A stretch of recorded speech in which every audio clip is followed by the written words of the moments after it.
to my channel, to today's episode, which is all about the anatomy of the pelvic floor. Now, why do we need to know about the anatomy of the pelvic floor? Because the next video we're going to do is about how to activate the pelvic floor. And if you don't know where it is and you don't really know how it works, then how do you know if you're actually turning it on?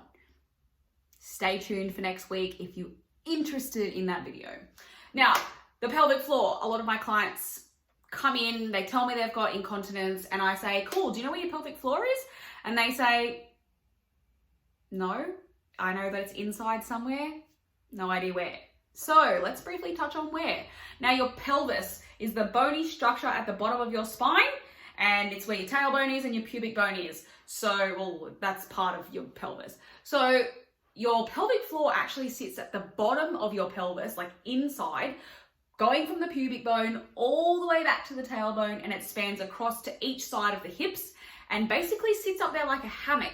And its job is to hold up your organs in place so that they stay inside you. Its job is to also hold in urine. So we have these little sphincter muscles which wrap around our openings and close off the holes to keep the waste products inside. And it's also very much involved in sexual function, and it also contributes to stability of the pelvis. So it's a very important muscle. You can see that it does quite a few jobs other than just being in charge of your flow of urine, for example.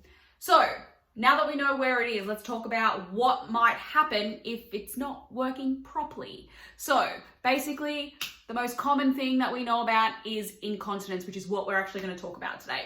So if you are experiencing incontinence, it's because your pelvic floor is not really doing its job properly. Now, the pelvic floor is under a lot of strain in pregnancy, which is why most people will associate incontinence with having a baby, being postpartum, and then never fixing the problem until later on in life when you're old and now you're incontinent.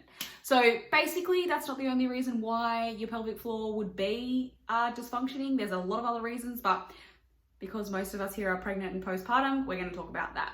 So basically, as your baby grows, it's making some space in your organs, it's bearing downwards, pushing onto the muscles of the pelvic floor. They're no longer going to sit nice and tight, they're going to be stretched out. So let's say they sit like this normally, nice and tight. Baby grows, pressure's pushing down, it's going to start to stretch open, basically, and you're going to lose the ability to fully contract it. And over 9 months, that becomes like you're not very good at it anymore. It's like you stopped doing an activity, so you got worse at it. Same concept. Then we go to the childbirth. So basically, C-section and vaginal birth are going to both affect your pelvic floor. Just how they affect it is differently. Vaginal, natural birth, you're obviously pushing a child or a baby, well, baby child, same, through your pelvic floor, stretching it further and further and further, sometimes even tearing it or getting it cut through an episiotomy, and that's going to affect how it functions, right? It's no longer as strong as it used to be, it's stretched out, it needs to be rehabbed. Let's talk about cesarean sections, because most people say, I don't really need to fix my pelvic floor, I had a C-section. Woo! Like benefits of the C-section. Let's talk about the core unit. So the pelvic floor is supposed to actually work with other muscles. It's part of a unit, and its job as a unit is to help regulate pressure in the abdominal cavity. So the other muscles that we're talking about here is the transverse abdominis, which is the deepest layer of your core, and it wraps from your spine all the way around to the other side of your spine, and it pulls basically like a corset, holds you in, keeps you nice and stable, keeps your spine strong, and also helps to regulate pressure. The other muscle is your diaphragm, your breathing muscle. So when you diaphragmatically breathe, it's all working together. So if one of those muscles is not functioning properly, the other two have to make up for the not so good one. They get overworked. In a C-section, your transverse abdominis muscle is cut open as part of the procedure, and it is no longer having a very good, strong connection. It's like you've ripped the muscle, basically. It's injured. So now your pelvic floor is under a lot more load because your transverse abdominis can't help regulate pressure as much as it used to.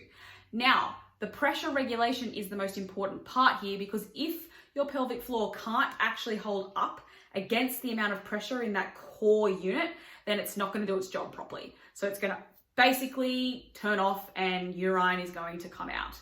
So we want to be able to control, one, how much pressure is in the core unit, and two, we want to be able to strengthen the pelvic floor enough that we can withstand pressure that's required by certain activities. So when we're returning back to exercise or boot camp or CrossFit postpartum, those types of exercises are really highly loaded. Jumping, running, skipping, heavy lifting. It's really, really, really highly loaded, and the pressure that we build up in that abdominal cavity trying to do those exercises is high.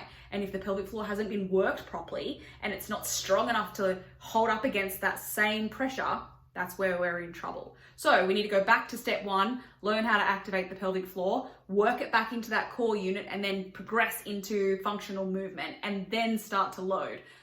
This is what I do. Come in, EP.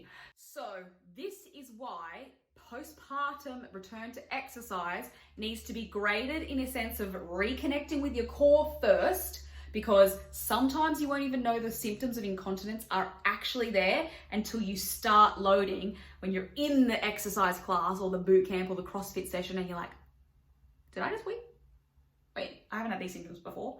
Well, that's because those exercises are higher loaded than maybe your daily activities.